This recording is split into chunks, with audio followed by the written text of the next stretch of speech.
Bem, o professor Thierry vai nos falar hoje sobre o processualismo constitucional democrático. É que a letra já está pequenininha e eu já com a minha idade avançada aqui acabei lendo. Peço desculpas então pela troca.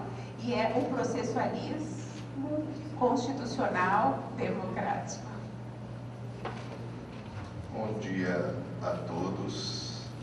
Inicialmente, eu gostaria de agradecer à Universidade do Vale do Rio dos Sinos, na pessoa da professora e minha amiga Jânia Saldanha, pela honra de poder falar nesse glorioso e especial colóquio internacional acerca de uma temática que eu venho, na verdade, estudando há algum tempo, e para fazer algumas digressões acerca dessa concepção teórica denominada processualismo constitucional democrático, que é uma concepção teórica que vem sendo gestada em Minas Gerais para a consolidação de um modelo constitucional de processo brasileiro adequado às peculiaridades de nosso país.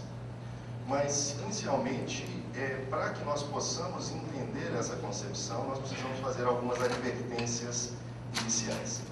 A primeira delas é a percepção, que deveria ser natural e óbvia, de que os estudiosos do direito processual, na atualidade, eles precisam se abrir cada vez mais a um viés inter e transdisciplinar. A análise, na verdade, do direito processual não pode mais ser feita, realizada, de um ponto de vista meramente dogmático, técnico. Na verdade, nos dias de hoje, o estudo do direito processual, ele precisa se abrir aos ganhos da filosofia, da teoria do direito, da sociologia e mesmo das ciências gerenciais para a compreensão mais adequada do fenômeno. Isso não significa, obviamente, que nós devamos nos ater a uma perspectiva conceitual do direito processual, aquela que se iniciou, inclusive, quando do advento do processualismo científico, mediante ou desde a obra de Below de 1868.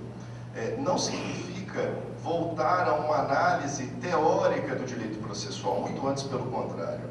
Quando se fala de que nós processualistas, precisamos nos abrir aos ganhos das teorias, é exatamente perceber que o direito processual nos dias de hoje tem uma dimensão muito maior do que o estudo dos códigos, do estudo das leis, uma vez que nós estamos, em verdade, analisando o fenômeno estatal de um ponto de vista mais amplo.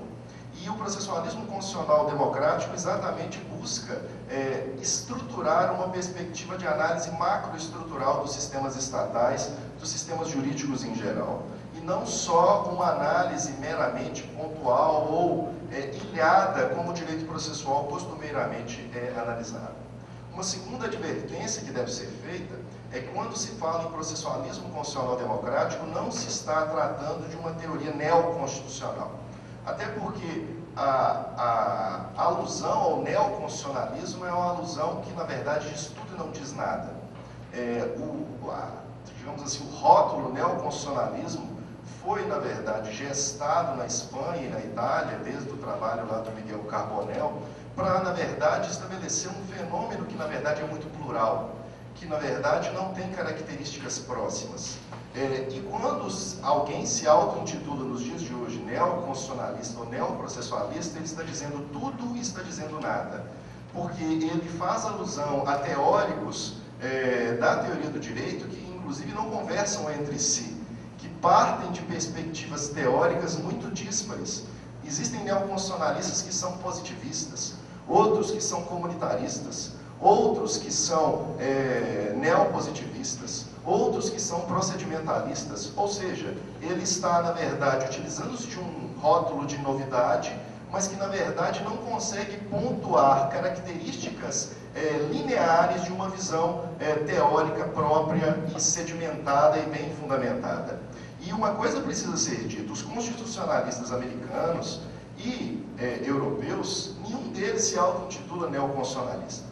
Muito antes, pelo contrário, você pega os trabalhos dos teóricos do direito de Dworkin, Habermas, Ginter, Alexis, do próprio Ferraioli e de uma série de outros teóricos, nenhum deles se auto-intitula neoconstitucionalista.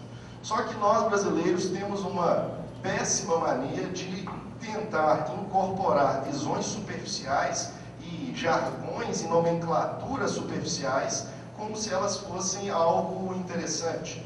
Então, primeira coisa, e a segunda advertência que precisa ser dita é que quando eu falo de um processualismo constitucional democrático, eu não estou falando de um neoconstitucionalismo. Eu posso estar falando de um novo constitucionalismo no sentido de que o processualismo constitucional quer aplicar uma perspectiva dinâmica dos direitos fundamentais, uma perspectiva adequada da soberania do povo e dos direitos fundamentais em perspectiva dinâmica, mas jamais está querendo se valer de digamos assim, desse liquidificador teórico que o neoconstitucionalismo se apresenta, seja de um ponto de vista axiológico, seja de um ponto de vista normativo, seja de um viés positivista, de um viés pós-positivista. Então, a teoria que aqui se alude, na verdade, é uma perspectiva normativa do direito, que vai tentar perceber a importância do direito processual e do processo como na verdade, como uma garantia constitucional.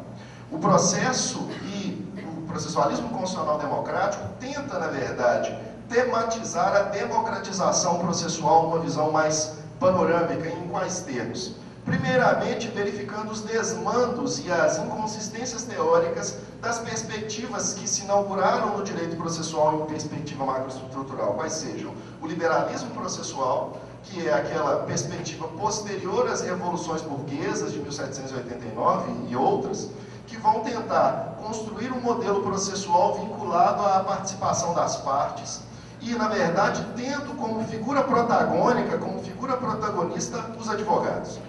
Só que essa perspectiva do liberalismo processual, como todos sabemos, a partir do final do século XIX, especialmente a partir dos trabalhos de Anton Menger e de Franz Klein, vai se, na verdade, mostrar ineficiente e vai se gestar uma segunda perspectiva teórica que, em alguma medida, é albergada pela grande maioria da processualística mundial, que é a socialização processual.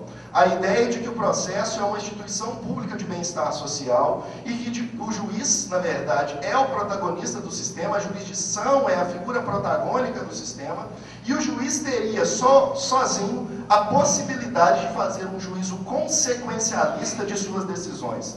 Na medida em que o juiz, quando aplicasse o direito, ele não deveria se ater tão só a uma visão normativa, uma visão jurídica. Ele teria que também antever o impacto econômico, político e social de suas decisões.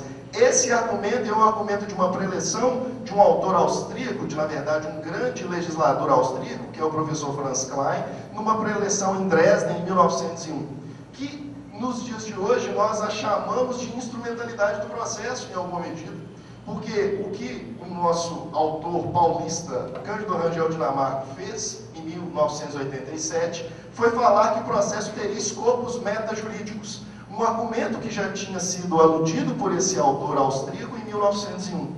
Ou seja, a ideia de que o sistema deve ser lastreado na figura de uma jurisdição forte, na figura de um papel decisivo da jurisdição, mas que nos mesmos termos cria um paradoxo e um problema, qual seja o fato de esvaziar o papel garantístico do processo e o papel dos outros sujeitos processuais.